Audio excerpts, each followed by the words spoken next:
Në Tiranë u mbajt edicioni 5 i panairit të librit akademik dhe shkencor. Panairi organizohet nga Akademia e Shkencave të Shqipërisë dhe Akademia e Shkencave dhe Arteve të Kosovës në bashkëpunim me Qendrën Kombëtare të Librit dhe Leximit të Shqipërisë. Panairi mblodhi bashk botime shkencore, autore, ente botuese, universitete, institute dhe qendra kërkimore, duke krijuar një platformë të rëndësishme për promovimin e librit akademik dhe afrimin e tij me lexuesin. Në këtë panair morën pjesë rreth 40 institucione nga Shqipëria, Kosova, Maqedonia e Veriut, Malizi, si dhe mbi 100 promovime të botimeve të reja. Kryetari i Akademisë së Shkencave Skënder Gjinushi, gjatë një interviste të dhënë për televizionin 6+1 Vlora, foli më gjerësisht rreth këtij aktiviteti. Është bërë praktik tashmë ka 5 vjet për të bërë panairin e librit akademik apo shkencor.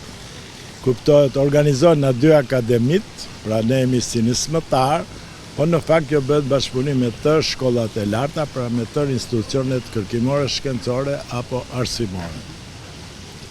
Pra, ky panair patjetër qëllimi është për treguar që punohet edhe në Shqipëri dhe në Kosovë për të nxitur, pra dhe për vlerësuar këtë punë që bëhet, e cila nuk ka impakt të drejt për drejt publik, pra nuk janë romane, novela tjera që mund të jenë të lexueshme, të aksesueshme nga çdo lexues, por janë studime shkencore në tërësinë e vet, qofshin në fusha e historisë apo në gjitha fushat e shkencës.